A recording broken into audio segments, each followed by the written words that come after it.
There, am I in landscape?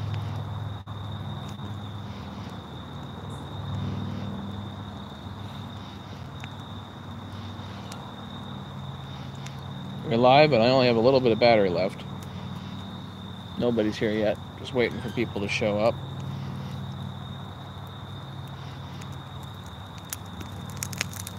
Somebody's here.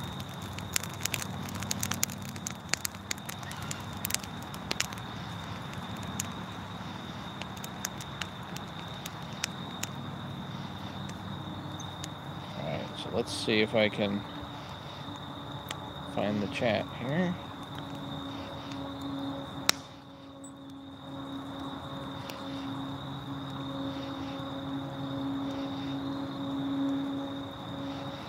Nah, no, don't look at me.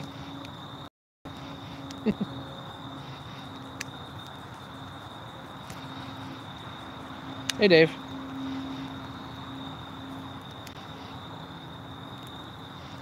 I'm trying to get to the chat here so I can see. Yeah, I see you.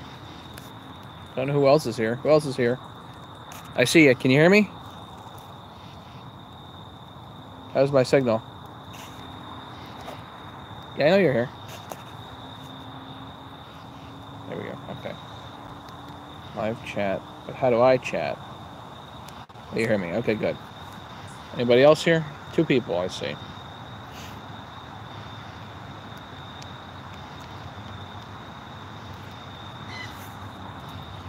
Figured it's Saturday night, so why not have a fireside chat? And wanted to give people an update of what's going on. And Bird over there squawking her head off for some reason. So, David, your question earlier about the 394, I did reply to it, but I think it's a relevant question for pretty much anybody. Which is, it goes back to buying used chainsaws, and if you're buying a used chainsaw, you start with the assumption that hopefully you're buying a relatively good one, but you do have to ask the question. First question to ask when buying a used chainsaw: when was its last rebuild? Especially a saw that is 20 years old. So the 394s come from the early 90s, basically. The later ones are like 1998.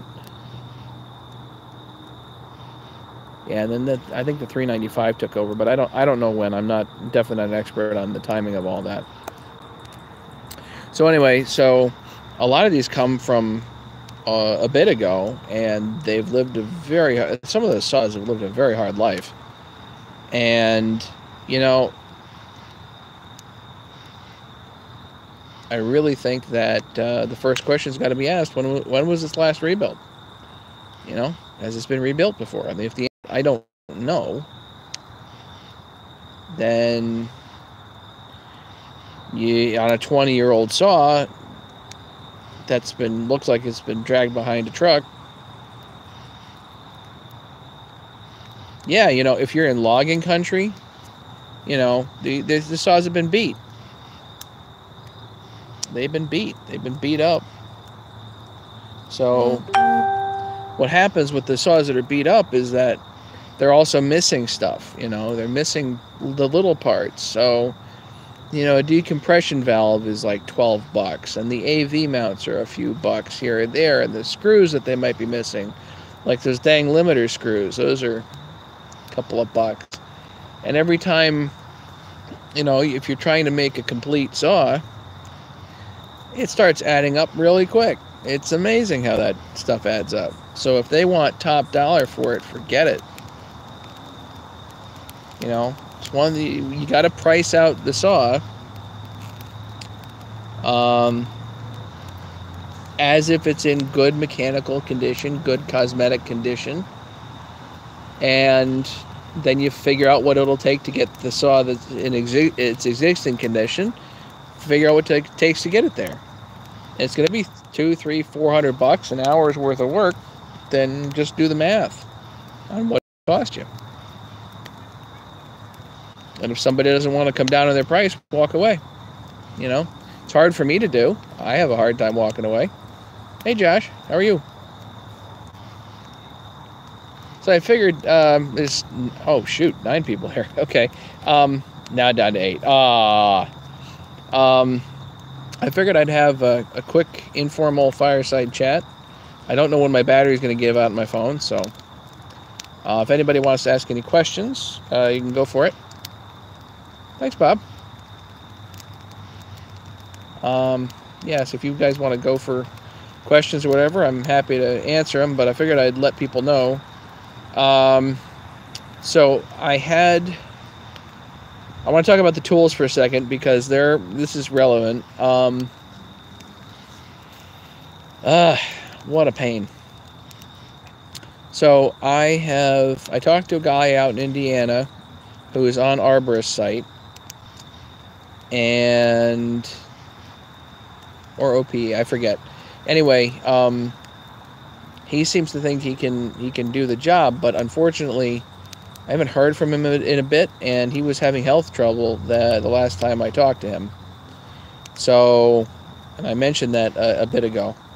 So I happened to find these saws that I've been rebuilding came from Brian and Ryan, and Brian does tree work down in the shoreline here in Connecticut, and he's like, you got to talk to these other guys who are local. So I'm talking to some local guys down in the shoreline, and it's 2 different guys. One guy has a CNC mill, one guy has a CNC lathe and CNC mills, and they seem to think that they can tag team this and get some of the tools made, which would be good because, yeah, so now I just need to find the blanks for reasonable money and see where that goes. So I literally drove all the way down to Shoreline last night, late. I was there till nearly 10 o'clock talking with these guys to see if we can get some tools made, and they're talking about like a minimum order of 200 pieces. So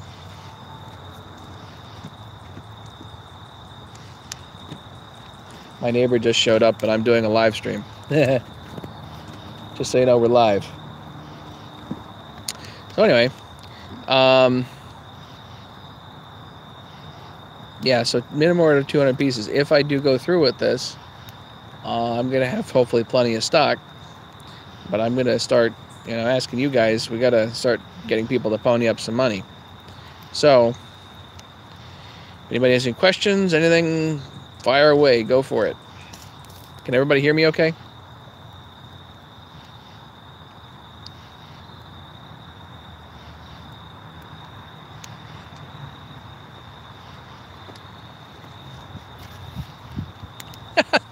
That's terrible.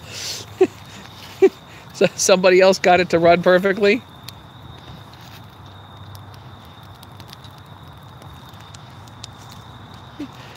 Yeah, David, for the 359, I forget what clutch side tool it uses, but the flywheel side uses M8. I don't have a 359 specific tool that uses M8 and whatever the clutch. I think the clutch side is probably M10 by 1.5. It's probably the same one that the 455 Rancher uses. So I think M10 by 1.5 left hand. I have not made a specific tool for that. So what I'll need you to do is get you the flywheel side rod, a rod that's specific for the clutch side, that's 2 rods, and then probably the large sleeve, which will work for both. So that's 3 pieces, nuts, washers, the whole bit. And if you want just that, we can do that as kind of like a half kit or something like that. Can definitely work that out. Bob, I feel for you, man. I made a 394, a big saw for my dad. Hey, Adirondacks. I made a 394 for my dad so that I made it fairly low compression too, and it is like one of the easiest saws to turn over, and the poor guy can't crank it. So my dad's still pretty strong, but I don't know. It's the old shoulder.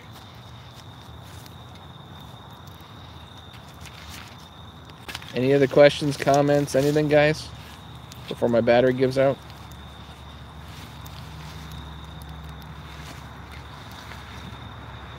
Yeah, it is a nice night for a fire. It's actually like perfect out here. I don't know. Gene, what's the temperature?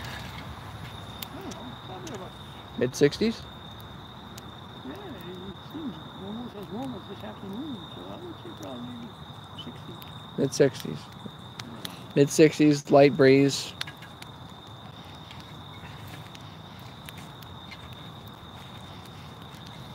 A little bit of fire going.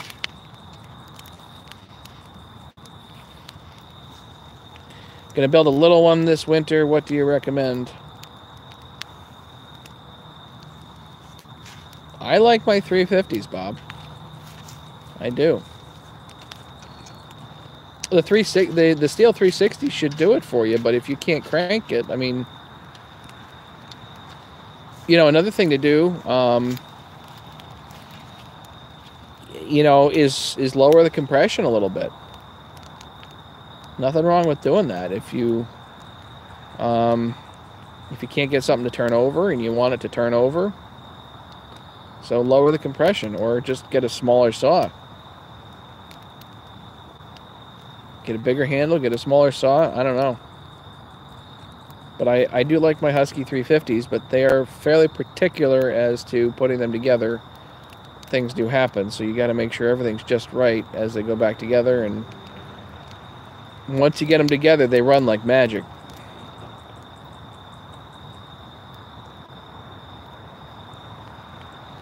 Too much smoke, too many weeds. Burning weeds.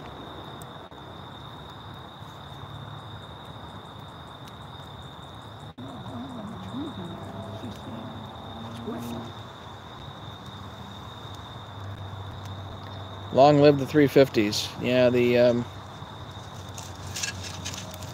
of course, the 350s, as they're originally built, are a fairly low compression saw. They run at like 110 pounds of compression.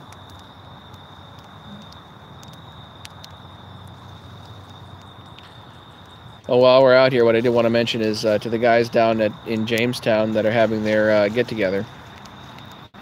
David, I'll get to that in a minute. But to the guys that are having their get-together, in case anybody is actually watching me and at the get-together, hope you guys are safe and having fun and all that stuff. And I should be down there in Jamestown, Tennessee, but I'm not. I just couldn't pull it this year. We are just too busy here at the house, so now sitting down for a much-needed break, but I just apologize for not being down there. What saw am I doing next? The 200T. I was actually hoping to be either working on it tonight or last night here on live stream, but the 200 is, I did not get the parts for it. The parts are not in. So, FedEx didn't show up, so I don't know. Monday, I don't know if FedEx runs on Monday because it's Columbus Day. Tuesday, hopefully the parts will get in. If that's the case, then Tuesday sometime I will be doing the live stream on putting the 200T together. Also, I have 94 crankcases coming from... Georgia is in the house. Hey, Tim. I have 394 cases that have just been repaired by Sean Carr. And from the pictures, looks pretty good. So excited to get those, and I'll put another 394 together. I don't have lots else on tap unless one of my tree guys shows up. I think the 200Ts are going to become a, hey Tim, are going to be a theme because Brian and Ryan have like 6 of them, so they're going to bring me the 200s, and I'll just keep doing them, I guess. they might be kind of boring after a while, but you know, a lot of guys love them, and we got to keep them running. And I know that I saw an arborist site that that Bedford is putting together a 200T from as a Hudzel kit, but I don't know. You know, I know that those are available. I don't know if putting them together as a complete kit is really going to be the ticket. There are some pieces on there. That dang piston pin bearing, that little piston pin bearing. That thing, OEM, is nearly $30. I went the other day and to order a piston, and the guy at the counter was like, "Do you need the pin bearing?" And I was like, "No, I definitely don't. I'm going to use the original one that's on the saw." I'm like, "Yeah, that thing's $30." He's like, "No way." I'm like, "Yeah, way. Go check it out." So he does, and he couldn't believe it. Couldn't believe he's there at the steel counter himself, and he could not believe it was that much money. So $30 for a piston pin bearing. So I think the 200s will be a theme for a while. I would like to do a 359, David. I really would. I have a lot of the parts. I sent Sean a set of cases to weld up, but we're too far gone. There was just no point. So right now I'm kind of in the middle of the usual, you know, I'm not working, so it's like, well, I got time now, you know, to build the saws, but no money. So who's manning the shovel? My neighbor, Gene. And Gene is incognito tonight, so any hot rodding? Yeah, not necessarily. If anybody wants to see some hot rodding, I guess we could work on it. I can pull something out.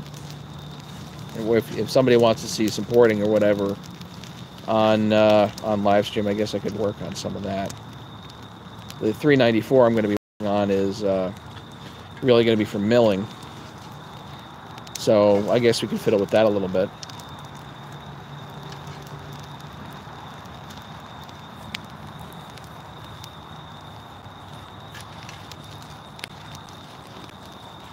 Yeah, it's quite a process to do the port work, and I'm definitely happy with the results that I've got. But you know, rebuilding stuff, you're always subject to dumb things happening. So you can spend hours and hours and hours rebuilding something, and it just the whole thing goes kablooey on you in the first 10 minutes. I've had that happen, which is fine if you got lots of time, but if you're short on it, then I've started putting together stuff. I've started to put together stuff kind of OEM, or not just OEM, but fairly unmodified for the tree guys, because I need to get it out of my basement. And yeah, the traveling dentist idea, I've thought of it.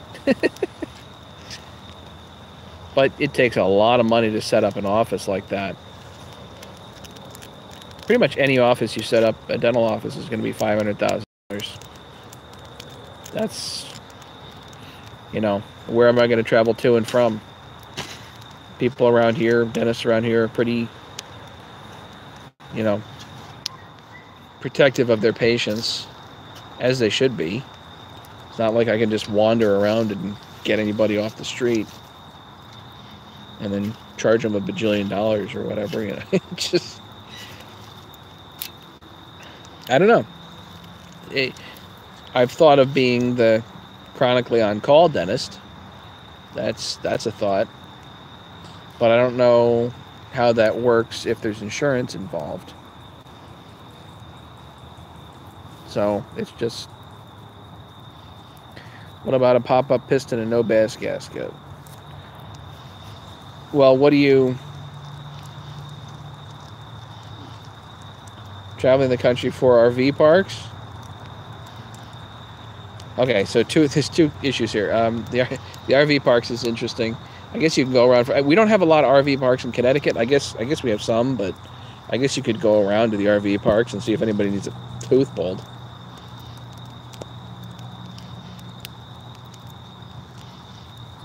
pop-up piston and no base gasket. So, Tim, depends on what you're going for there. What are you going for? Pop-up piston, no base gasket. Often, if you just take a base gasket out, you're going to have a bump in compression, and your squish is going to be reasonable anyway. So you don't necessarily need to do the pop-up unless your squish gets too tight. So you can do a, and my battery's dying. You can do a, if you do a no base gasket and the squish is too tight, then yeah, you can, cutting a pop-up is one option, or you can machine the top of the cylinder, which is what I do sometimes with some sandpaper to give me a little bit more reasonable squish. You know, if I end up at 14, then I gotta grind it a little bit with some sandpaper at the grind the squish band with some sandpaper. That's just one thing you can do that's quick rather than machining it. It's not as ideal as machining, obviously. Any other questions quick before my battery goes?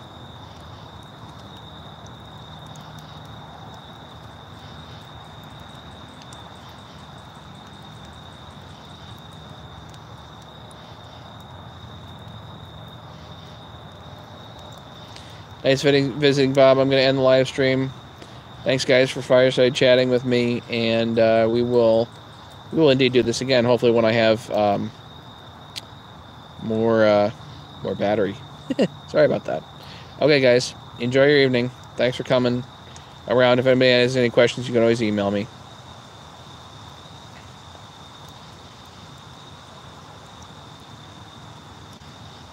80 day in Rochester. It's been a nice day here too. Anyway, thanks, guys. Enjoy your evening. Email me with questions if you like. Take care, guys.